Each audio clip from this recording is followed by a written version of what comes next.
চাকুরি প্রত্যাশী ভাই ও বোনেরা, আসসালামু আলাইকুম।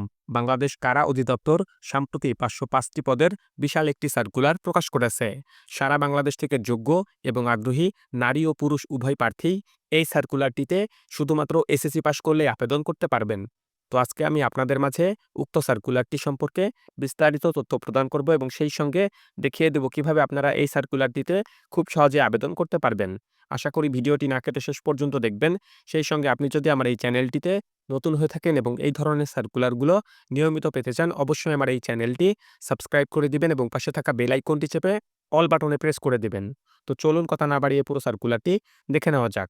তো দেখতেই পাচ্ছেন যে গণপ্রজাতন্ত্রী বাংলাদেশ সরকারের কারা অধিদপ্তর তারা সম্প্রতি অর্থাৎ গত 13 ফেব্রুয়ারি এই সার্কুলারটি প্রকাশ করেছে এবং এটি কিন্তু সম্পূর্ণ একটি সরকারি চাকুরির সার্কুলার। আপনারা কেউ এটিকে কোনো বেসরকারি প্রতিষ্ঠানের চাকরির সার্কুলার ভাববেন না।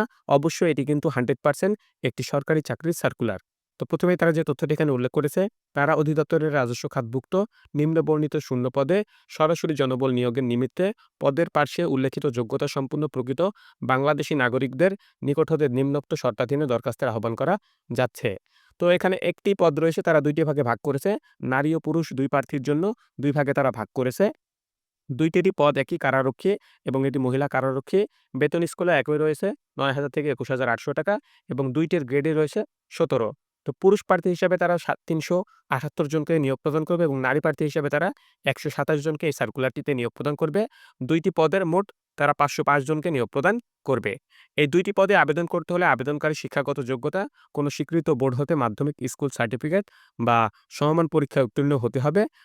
ন্যূনতম শারীরিক যোগ্যতা যেগুলো রয়েছে পুরুষ প্রার্থীদের ক্ষেত্রে ১৬৭ মিটার উচ্চতা বা ৫ ফিট ৬ ইঞ্চি উচ্চতাধারী বা তার ঊর্ধ্বে আপনার উচ্চতা অবশ্যই থাকতে হবে। এটি পুরুষ প্রার্থীদের ক্ষেত্রে এবং পুরুষ প্রার্থীদের ক্ষেত্রে বুকের মাপ যেটি থাকতে হবে ৮১.২৮ সেন্টিমিটার এবং ওজন যেটি থাকতে হবে পুরুষ প্রার্থীদের ক্ষেত্রে ন্যূনতম ৫২ কেজি।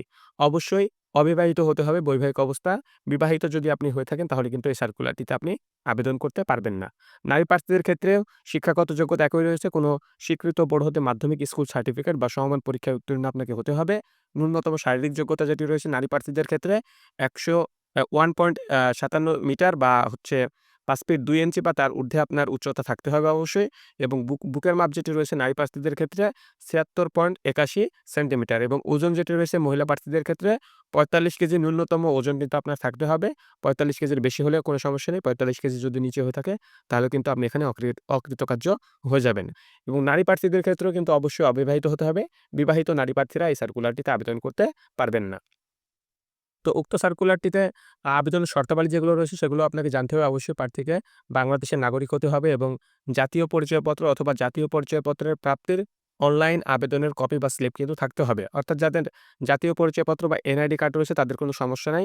যাদের এনআইডি কার্ড বা জাতীয় পরিচয়পত্র এখনো হয় নাই, আপনারা আ জাতীয় পরিচয়পত্রের যে অনলাইন প্রাপ্তির যে কপি বা স্লিপ রয়েছে সেটি নিয়ে যাবেন বা সেটি থেকে একটা অনলাইন কপি প্রিন্ট করে নেবেন। তাহলে কিন্তু আপনি এই সার্কুলারটিতে আবেদন করতে পারবেন।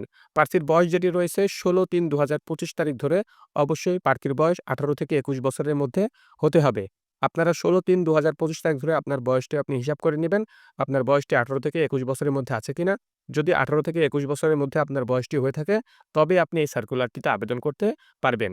বয়সের ক্ষেত্রে কিন্তু কোনো প্রকার এফিডেভিট গ্রহণযোগ্য তারা করবে না।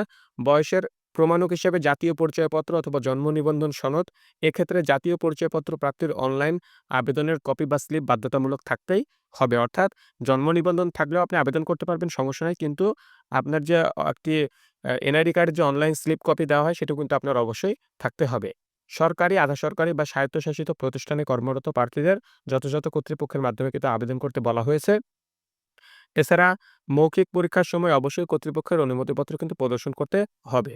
অস্পষ্ট, ত্রুটিপূর্ণ বা অসম্পূর্ণ আবেদন সরাসরি বাতিল বলে গণ্য হবে। সুতরাং আপনি খুবই সতর্কতার সহিত আপনার আবেদনপত্রটি আপনি সম্পূর্ণ করবেন অথবা আপনি যাকে দিয়ে আবেদনপত্রটি সম্পন্ন করবেন সেও যেন আপনার ইনফরমেশন বা তথ্যগুলো খুবই সতর্কতার সহিত প্রদান করে, সেই বিষয়ে আপনি অবশ্যই খেয়াল রাখবেন। নিয়োগের ক্ষেত্রে কোটা সংক্রান্ত সরকারের সর্বশেষ সার্কুলার ও বিদ্যমান অন্যান্য বিধিবিধান অনুসরণ করা হবে। কারারক্ষী ও মহিলা কারারক্ষী প্রতিটি ক্ষেত্রে প্রতিবন্ধী তৃতীয় লৈঙ্গিক কোটা ব্যতীত রেখে কিন্তু এই কোটাটি তারা নির্ধারণ করবে। তো প্রার্থীদের নির্বাচনী পরীক্ষায় অংশগ্রহণের জন্য কোনো প্রকার কিন্তু যাতায়াত ভাতা অথবা টিএ এবং দৈনিক ভাতা বা ডিএ কিন্তু প্রদান করা হবে না।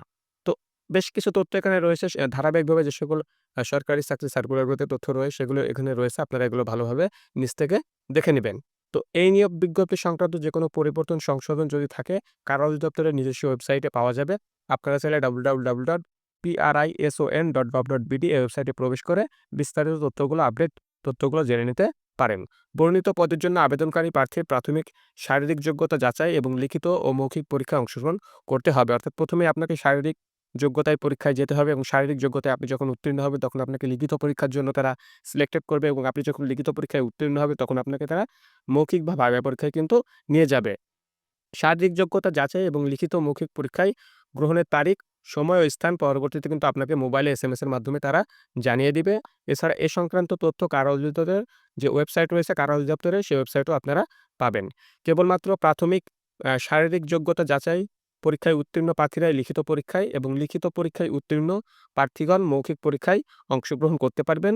মৌখিক পরীক্ষার জন্য নির্বাচিত প্রার্থীদের আবেদনপত্রে উল্লেখিত তথ্যাদির সঠিকতা প্রমাণের জন্য নিম্নোক্ত তথ্যাদি মৌখিক পরীক্ষার সময় জমা দিতে হবে। অর্থাৎ আপনি যখন শারীরিক পরীক্ষায় উত্তীর্ণ হবেন তখন আপনাকে তারা লিখিত পরীক্ষায় নিয়ে যাবে এবং আপনি যখন লিখিত পরীক্ষায় উত্তীর্ণ হবেন তখন আপনি মৌখিক বা ভাইভা পরীক্ষার জন্য যাবেন এবং যখন আপনারা এই ভাইভা পরীক্ষার জন্য উত্তীর্ণ হবেন তখন অবশ্যই সঙ্গে করে আপনাকে বেশ কিছু কাগজপত্র কিন্তু নিয়ে যেতে হবে। সেগুলো তারা এখানে উল্লেখ করেছে।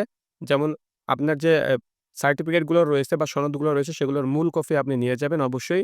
সেক্ষেত্রে শিক্ষাগত যোগ্যতার সনদ, বয়স প্রমাণের জন্য জাতীয় পরিচয়পত্র, পৌরসভার মেয়র, কাউন্সিল অথবা আপনার যে ইউনিয়ন চেয়ারম্যান রয়েছে সেই চেয়ারম্যান কর্তৃক অথবা সিটি কর্পোরেশন কাউন্সিলর কর্তৃক নাগরিকত্বের সনদপত্র অবশ্যই কিন্তু আপনাকে নিয়ে যেতে হবে এবং আপনার যে অবিবাহিত, আপনি যে অবিবাহিত সে অবিবাহিতর একটি সনদপত্র কাউন্সিল থেকে বা পৌরসভা থেকে আপনারা তৈরি করে নেবেন এবং সেটিও আপনি নিয়ে যাবেন। প্রার্থী মুক্তিযোদ্ধা পুত্র কন্যা হিসাবে প্রমাণের জন্য সর্বশেষ সরকারি সার্কুলার অনুযায়ী উপযুক্ত কর্তৃপক্ষের কর্তৃক স্বাক্ষরিত বা প্রতিস্বাক্ষরিত সনদপত্রের সত্যায়িত ফটোকপি এবং মুক্তিযোদ্ধার সাথে সম্পর্ক প্রমাণের জন্য পৌরসভার mayor, councillor, UP chairman, city কর্পোরেশনের কাউন্সিল কর্তৃক প্রত্যয়নপত্র নিতে হবে। তো এগুলো আপনারা ভালোভাবে দেখে নেবেন কোটার বিষয়গুলো তারা যেভাবে উল্লেখ করেছে। তো পূরণকৃত অ্যাপ্লিকেশন ফর্ম এর প্রিন্ট কপি অবশ্যই কিন্তু আপনাকে সঙ্গে করে নিয়ে যেতে হবে ভাইভা পরীক্ষার সময় এবং ১ম শ্রেণীর গেজেটের কর্মকর্তা কর্তৃক প্রদত্ত চারিত্রিক সনদপত্র আপনাকে নিয়ে যেতে হবে। অর্থাৎ আপনি যে চারিত্রিক সনদপত্রটি নিয়ে যাবেন সেটি কিন্তু অবশ্যই কোনো সরকারি ১ম শ্রেণীর বা ১ম শ্রেণীর গেজেটের যে কর্মকর্তা রয়েছে তার কিন্তু একটি সত্যায়িত প্রমাণপত্র আপনাকে সঙ্গে করে নিয়েই আপনার চারিত্রিক সনদপত্রটি নিয়ে যেতে হবে। তো প্রার্থী কর্তৃক প্রদত্ত কোনো তথ্য বা দাখিলকৃত কাগজপত্র জাল, মিথ্যা বা ভুয়া প্রমাণিত হলে কিংবা পরীক্ষার নকল বা অসৎ উপায় অবলম্বন করলে সংশ্লিষ্ট প্রার্থীর প্রার্থিতা বাতিল করা হবে এবং আ পরবর্তীতে তার বিরুদ্ধে আইনানুগ ব্যবস্থা কিন্তু তারা নিবে। তো উক্ত সার্কুলারটির আরো বেশ কিছু তথ্য রয়েছে এগুলো আপনারা নিজ থেকে ভালোভাবে পড়ে নিবেন। যে ধরনের তথ্যগুলো প্রতিটি সরকারি চাকরির সার্কুলারে থাকে সে ধরনের তথ্যগুলো এখানে রয়েছে এগুলো আপনারা ভালোভাবে পড়ে নিবেন। তো অনলাইনে আবেদন পূরণ সংক্রান্ত নিয়মাবলী যেগুলো রয়েছে এগুলো আপনারা নিজ থেকে ভালোভাবে দেখে নেবেন। অবশ্যই আপনাকে কিন্তু টেলিটকের মাধ্যমে এই সার্কুলারটিতে আবেদন করতে হবে। আপনারা যারা নিজেরাই আবেদন করতে পারেন তারা এই যে তাদের অফিসিয়াল ওয়েবসাইট রয়েছে সেই ওয়েবসাইটে প্রবেশ করে আপনারা টেলিটকের মাধ্যমে আবেদনটি সম্পন্ন করে ফেলবেন। আর যাদের কাছে এই আবেদন প্রক্রিয়াটি জটিল বা কঠিন মনে হয় বা যারা আবেদন করেন না তারা অবশ্যই আপনার পার্শ্ববর্তী কোনো দক্ষ কম্পিউটারের দোকানে যাবেন, গিয়ে আপনারা আপনাদের আবেদনটি সম্পূর্ণ করে ফেলবেন। তো অনলাইনে আবেদনের শুরুর তারিখ যেটি রয়েছে অর্থাৎ আবেদন শুরু হবে যেই তারিখ থেকে আপনারা যেই তারিখ থেকে আবেদন শুরু করতে পারবেন সেটি হচ্ছে ১৭/২/২০২৫ অর্থাৎ ১৭ই ফেব্রুয়ারি ২০২৫ থেকে এই সার্কুলারটির আবেদন শুরু হবে। সকাল ১০ টার সময় থেকে শুরু হবে এবং এই সার্কুলারটি প্রায় ১ মাস যাবৎ চলবে। ১৬/৩/২০২৫ অর্থাৎ ১৬ই মার্চ ২০২৫ এই সার্কুলারটির আবেদনের তারিখ শেষ হয়ে যাবে বিকাল ৫টা পর্যন্ত। এই সার্কুলারটির আবেদন প্রক্রিয়া চলবে ১৬ই মার্চ ২০২৫ তারিখ পর্যন্ত। আপনারা অবশ্যই এই ১ মাসের মধ্যে আপনার আবেদনটি আপনি সম্পন্ন করে ফেলবেন। উক্ত সময়সীমার মধ্যে ইউজার আইডি প্রাপ্ত প্রার্থীগণ অনলাইনে আবেদন সাবমিট করার সময় থেকে পরবর্তী ৭২ ঘন্টার মধ্যে এসএমএস এর মাধ্যমে পরীক্ষার ফি জমা দিতে পারবেন। আপনাদেরকে কিন্তু অবশ্যই পরীক্ষার ফি জমা দিতে হবে। সেক্ষেত্রে পরীক্ষার ফি তারা যেটি এখানে নির্ধারণ করছে, পরীক্ষার ফি কিন্তু ৳৫০ নির্ধারণ করেছে এবং ভ্যাট রয়েছে ৳৬ মোট ৳৫৬ তারা নিবে। এই ৳৫৬ ৳৫৬ পরিশোধ করেই কিন্তু আপনারা আপনাদের আবেদনটি সম্পূর্ণ করে ফেলতে পারবেন এবং অবশ্যই ৭২ ঘন্টার মধ্যে কিন্তু আপনাকে এই ৳৫৬ প্রদান করে কিন্তু আপনার আবেদনটি সম্পূর্ণ করে ফেলতে হবে।